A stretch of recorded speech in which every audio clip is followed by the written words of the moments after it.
New footage shows Trippie Redd, moments before the murder of 6ix9ine's girlfriend, where he threatens the lives of those closest to him. Oh no, we definitely got footage at this mom crib. She live in building 18 out here. Word is, 6ix9ine's mom was nowhere to be found, and his girlfriend ended up paying the price.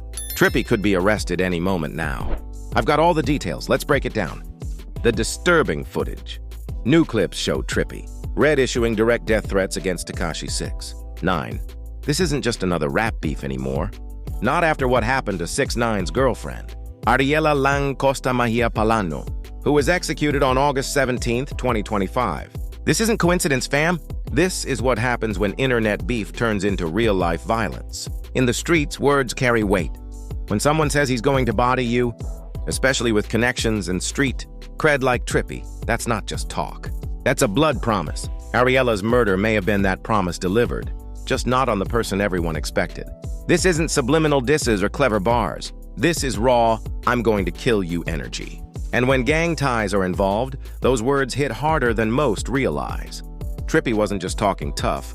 On camera, he was making a blood oath. That Osama bin Tekashi line? Pure disrespect. He was basically labeling 6ix9ine as a terrorist, who needed to be hunted down and erased from the game.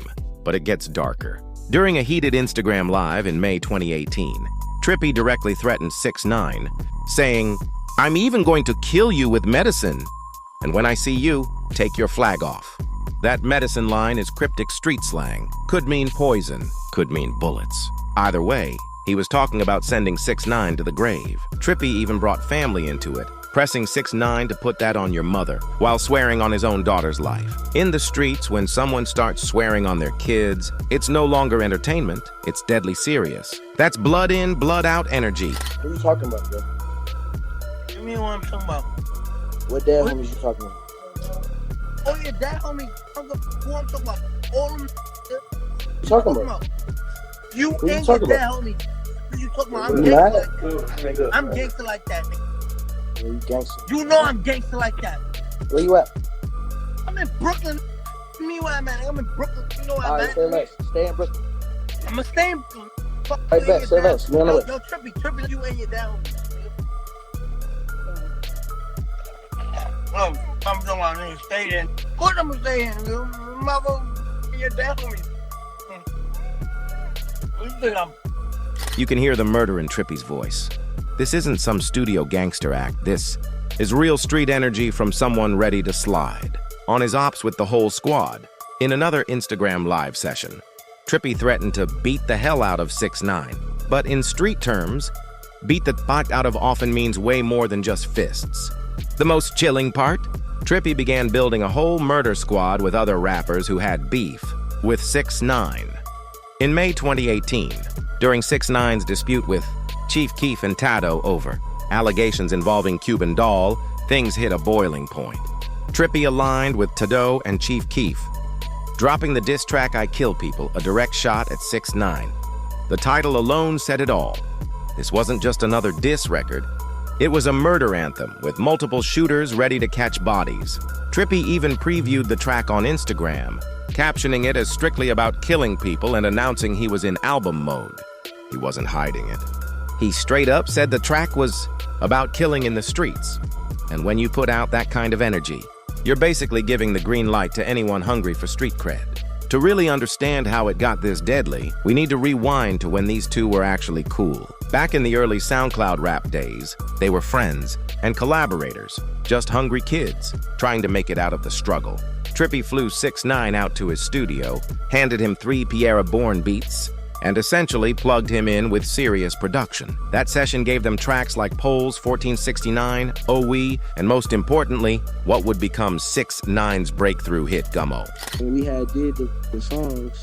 Wait. So that's where Poles and all that came from? That one, like... Yeah, I had flew him out, bro. And that's where Poles came from. That's where Gummo came from. But here's where the snake move started. Trippie was originally supposed to be featured on Gummo, but he held back, wanting to go crazy on that beat himself. That decision came back to haunt him, because 6ix9ine took the beat back to New York and flipped it into the viral hit that made him a star. It was all my beats, and we were supposed to do Gummo as the last song, but it had Well, I didn't want to just put anything on that beat. You know what I'm saying? I wanted to go crazy on that. So I just said, I'm gonna get on it later. What makes the betrayal even fouler is that Trippie didn't know. Gummo was actually conceived as a diss track aimed at him. 6ix9ine used Trippie's beat, Trippie's studio, and Trippie's hospitality to craft a weapon against him. That's next-level snake behavior. During his 2019 federal testimony, 6ix9ine admitted he felt envious because Trippie got signed first and their collaboration had been successful. But deep down, he resented the relationship. Basically, he was plotting on Trippie from day one, smiling in his face while eating at his table. But the real breaking point came when Trippie learned about 6ix9ine's 20 with family legal case involving the use of a child in a sexual performance. For Trippie, who had personal trauma in his family, that wasn't something he could overlook or forgive. But the whole situation was just like, I figured out bro did that with that little girl, and I ain't like that. Bro, my sister was raped, you know, with that type of shit. When Trippie saw the paperwork on 6ix9ine's case, it was a wrap. He made it clear he had read the legal documents, showing 6ix9ine's guilty plea, and that was something he couldn't and wouldn't stand by. It's paperwork on that, bro. Like, it ain't. Did you ever talk to him like, yo, bro, like, I ain't gonna lie, like... Bro, yo. he pulled up on me, and I was ready to hit with him. And bro was like, I'm emotional. I'm in my feelings. I want to talk. That's what he told me. And we was talking.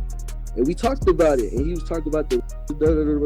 I'm like, bro, Is this after you brought it online? I'm like, bro, it's paperwork. He like, bro, I don't care, but that's fake. I'm like, bro, it's not fake, bro. It's a legal document. Like, bro, like, I seen it. Zilla sent it to me. Even when 6ix9ine tried to convince Trippie the charges were fake, Trippie stood firm.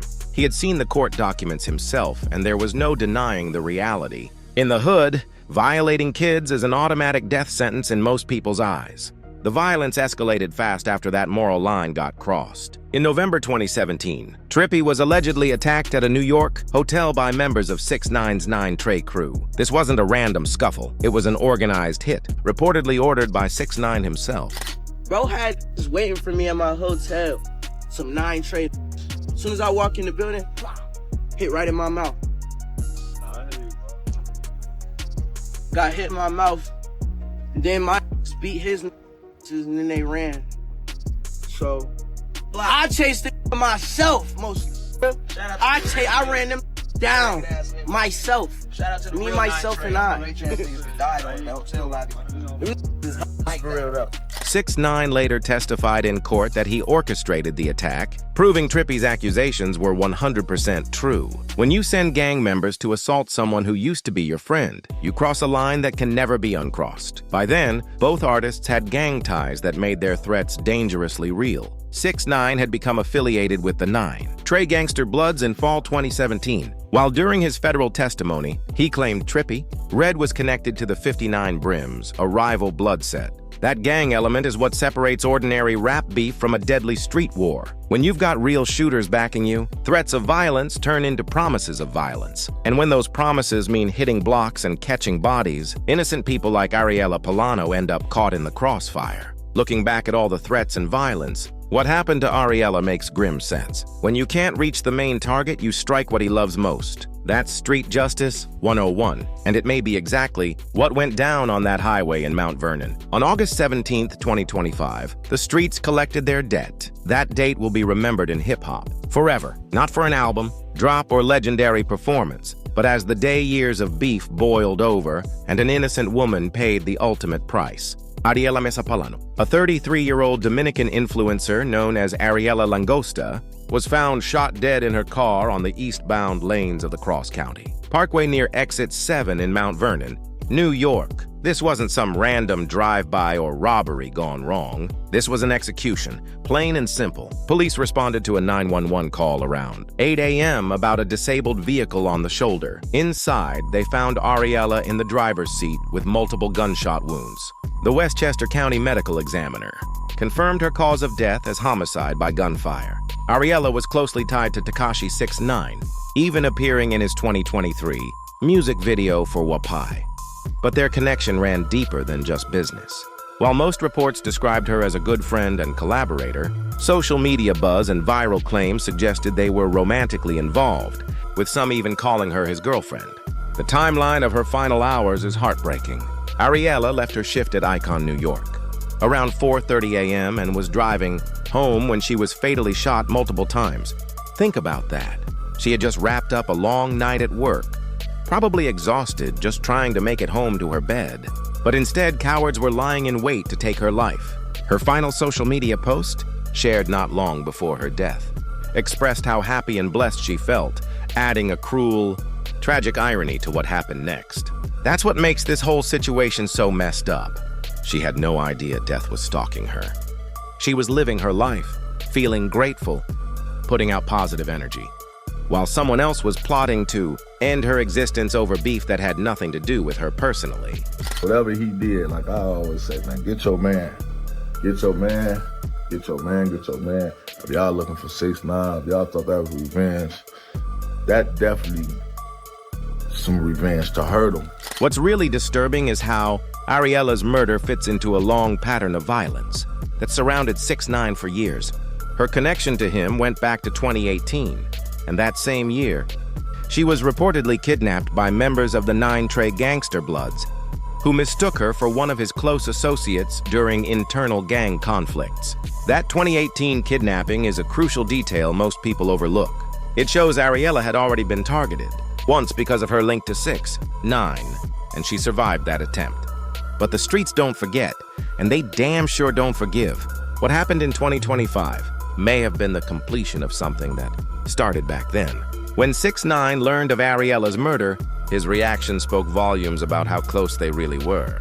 On Instagram stories, he shared emotional tributes, videos of them dancing, riding roller coasters, driving together, and partying, while calling her my sister, the Queen of New York, and a tremendous woman.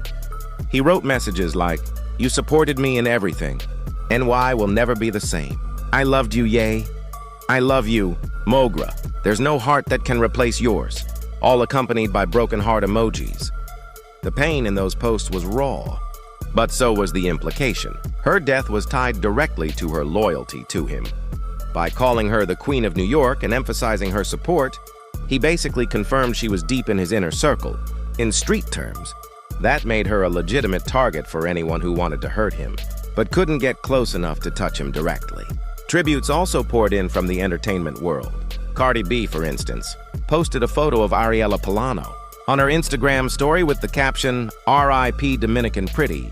The fact that major hip-hop figures mourned her shows how connected she really was to the culture, which also explains why she became a target. Even the police confirmed what the streets already knew. They called it an isolated incident. But isolated doesn't mean random, it means Ariela was targeted specifically because of her circumstances. And those circumstances were clear. Her close association with one of the most hated, most polarizing figures in hip-hop. Yo, so a couple days ago, man, 6ix9ine girlfriend was murdered sitting in the car. This is like crazy, gang. I don't know, like, she's a beautiful lady, man. King Yella's reaction summed up exactly what the hip-hop community was already thinking. This murder was revenge against 6ix9ine, carried out by striking someone he cared about. The logic is brutal but simple. If you can't touch the man himself, you touch what he loves most, and you make sure he suffers for the rest of his life, knowing his enemies got close enough to kill his people. The method of execution speaks volumes about who might have been behind it. Multiple gunshots, professional surveillance of her routine, and the audacity to carry out a hit on a major highway. This wasn't amateur work. This was done by people with resources, planning, and serious street credibility, the kind that comes from being connected to real criminal organizations. Police revealed that Ariela was expected home, and when she didn't arrive, her family began driving around to look for her, eventually stumbling onto the scene. That detail is chilling, because it means her killers likely knew her routine as well as her family did. They were watching, waiting, and planning. The location also matters. Mount Vernon sits right on the border of the Bronx, the heart of 9 Trey territory, and close to areas where both Trippie and 6ix9ine had ties. Whoever carried this out chose a spot where they could execute the hit and vanish into familiar ground without hesitation. As of August 27, 2025, no suspects have been named, no arrests made, and critical details, like the exact time of the shooting or the suspected motive, remain undisclosed due to the ongoing investigation. But the streets don't need official confirmation. Everyone knows what this was. This murder marks a new level of escalation in the wars surrounding 6ix9ine. We've gone from Instagram threats to cold-blooded executions. And if someone was willing to kill an innocent woman just because she was close to him, that means nobody in his circle is safe. Not his family, not his friends, not his business partners. Nobody is safe. The killing of Ariela Palano was a message written in blood, delivered straight to 6ix9ine and anyone else thinking about crossing the wrong people in these streets. The message was simple. We can't touch you directly right now, but we can touch everyone you love, and we will until you pay for what you've done. While Trippie Redd's death threats provide one strong theory about who might have ordered the hit, the cold reality is that 6ix9ine has so many enemies that it could have been anybody. Dude's got more ops than Tony Montana in his final scene. And every single one of them has legit reasons to want him gone. When you can't get to the main target, you hit his loved ones. That's Street Warfare 101. But the most dangerous enemy 6ix9ine ever made didn't come from rap beef. It came from his own decision to snitch on the very people who gave him credibility in the first place. Back in fall 2017, Daniel Hernandez linked up with the 9 Trey gangster bloods, using their muscle and reputation to build his image while funneling rap money to fund their operations. But when the feds came knocking, he did the one thing the streets can never forgive. He cooperated. On November 18, 2018, Hernandez and 5 other 9 Trey members were arrested in a joint ATF, NYPD and DHS operation on charges including racketeering, conspiracy firearms offenses, and conspiracy to commit murder. Facing a potential life sentence, a minimum of 47 years, he folded. On January 23, 2019, he pled guilty to 9 counts, admitted his gang ties, and agreed to testify as a government witness. And here's what you gotta understand. In the hood, snitching is worse than murder. You can take a life and still keep respect in certain circles. But the second you cooperate with police, you're marked for death forever. There's no coming back from that violation. No amount of money or fame can wash the stain of snitching off your name. The scope of 6ix9ine's cooperation was unlike anything hip-hop had ever seen. During the September 2019 trial of 9, Trey members Anthony Harv, Ellison, and Aljamiah Nuke Mack, Hernandez spent 3 straight days testifying, breaking down the gang structure, confessing his own involvement, and even naming other alleged members, including Cardi B and Jim Jones. He was snitching on everybody, gang members, rappers, producers, anyone who had ever shown him love. His testimony was described as game-changing and directly led to multiple convictions, including Ellison's 24-year sentence for racketeering and kidnapping.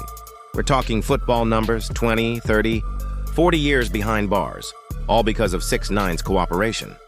When you saw all these dudes that you're cool with getting football numbers because of one guy, I mean, you can't just blame it on him, but he was sort of the piece that put it all together and got them all on the, took the stand and told on everybody, which really hasn't happened in hip hop before. Not to that extent. Joel Santana hit the nail on the head. This level of cooperation was unprecedented in hip-hop. Former 9 Trey member Dynard Drama Butler later explained in interviews how Hernandez's snitching dismantled the gang from the inside out, leading to conviction after conviction. Families got torn apart. Kids lost their fathers, mothers lost their sons, and entire street operations that had been feeding neighborhoods for years got shut down. All because one man couldn't keep his mouth shut. The cultural violation 6ix9ine committed can't be overstated when it comes to hood politics. His cooperation deal didn't just break the gang, it shattered his entire credibility in hip-hop. In this culture, snitching is the ultimate betrayal, the cardinal sin, the kind that lives forever. The streets run on one code, snitches get stitches. And 6ix9ine, he wrote his whole legacy in betrayal. In street culture, there are only 2 unforgivable sins: hurting children and cooperating with law enforcement. And Tekashi 6ix9ine ended up tied to both. So look, the guys that have that are in the cities that come from the environments where they adjust to kind of the street codes, the street lifestyle, right? Yeah. So these guys, They're looking at it like, nah, he snitched on everybody. Can't do it that. No, I ain't. The actual consumers of hip-hop music are in Middle America. Even 50 Cent, who tried to spin 6ix9ine's decision from a suburban perspective, had to admit one thing. The street-oriented hip-hop community would never forgive it. The unwritten rule of the hood is simple and non-negotiable. You ride or die with your people. You never cooperate with the authorities. And you take whatever consequences come with the life you chose. What made Tekashi's betrayal sting even more was the way he carried it afterward. Instead of showing remorse, instead of ducking off and laying low, he bragged about it, like cooperation was some kind of badge of honor. And for a while, he actually pulled it off. Post-release, he came storming back with Gooba in 2020, breaking YouTube records, debuting at number 3 on Billboard, and pulling 2 million people into his Instagram. Live where he defended snitching to the world. Let me put this in perspective and really follow me here. Imagine I would have stood tall, right? Kept it real, did the 47 years right now. Right? Well, you wouldn't be on the podcast, that's for sure. Yeah, and that's what I'm trying to get to. Who would be here? 6ix9ine tried to justify snitching by claiming his own people betrayed.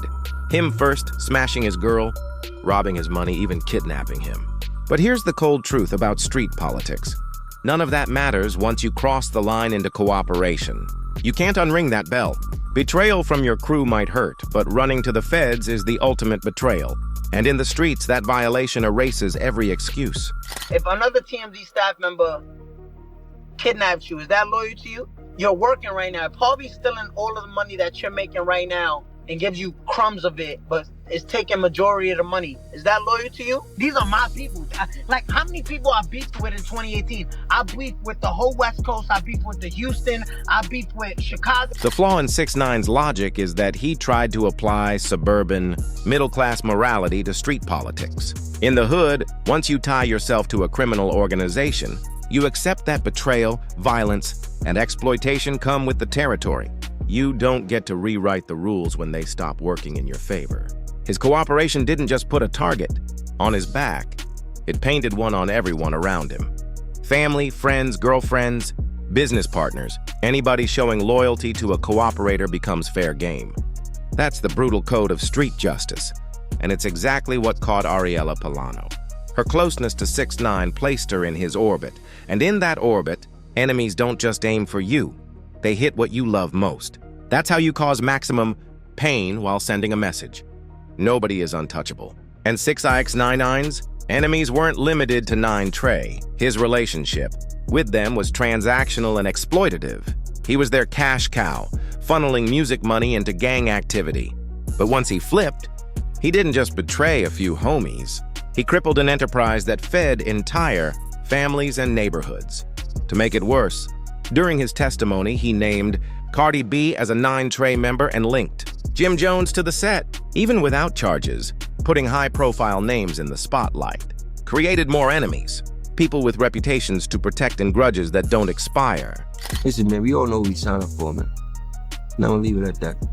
We know what we signed up for. And how it plays out, it plays out. Some people get the end of the stick, some people don't. Some people get worse situations than others, but it's all part of what we signed up for, and we can't complain or we can't be mad or try to figure out how the outcome became that outcome for us. Juelz Santana's perspective nails. The code of the streets. Everybody knows the game, and everybody accepts the consequences. But 6ix9ine shattered the very rules that make that game possible. And his problems weren't just local. His beef went international. Between 2023 and 2024, he was arrested in the Dominican Republic for assault, proof that his conflict stretched far beyond New York gangs. When you've got enemies in multiple countries, the threat could come from anywhere. By then, his financial collapse only made things worse. Court filings in 2022 showed he couldn't even pull pre-arrest advances. By 2025, he was broke, bankrupt. His Bentley seized, assets liquidated. And when you're desperate, you start making dangerous choices. You link with the wrong people, take reckless risks, and cut corners on security. That desperation doesn't just put you in danger. It puts everyone around you in the crosshairs. His legal messes only poured gasoline on the fire. The domestic violence case with Ariela Llama's viral, repeated violations of supervised release, failed drug tests, and detention through late 2024. All of it kept his name in the headlines. Every reminder of his existence was a reminder to his enemies that Tekashi was still out here, still vulnerable, and still a target. That's where Ariela Palano's death comes in. Security experts call it soft target retaliation. When the main target is too protected, you hit what's easier to reach, their family, their friends, their closest people. It's psychological warfare, meant to inflict maximum pain while proving no one in the circle is safe. And 6ix9ine's list of enemies is endless. From Trippie Redd's documented threats, to the 9 Trey members who caught decades behind bars off his testimony, to rivals overseas and across the industry. There's no shortage of people with both motive and means. The real question isn't if someone would retaliate. The question is, which enemy finally decided it was time to collect? In the streets, they say you reap what you sow, and 6ix9ine sowed betrayal, disloyalty, and violations of codes that can never be forgiven. The harvest came due, and an innocent woman paid the price. That's the brutal reality of street justice. It rarely stops with the man who committed the sin.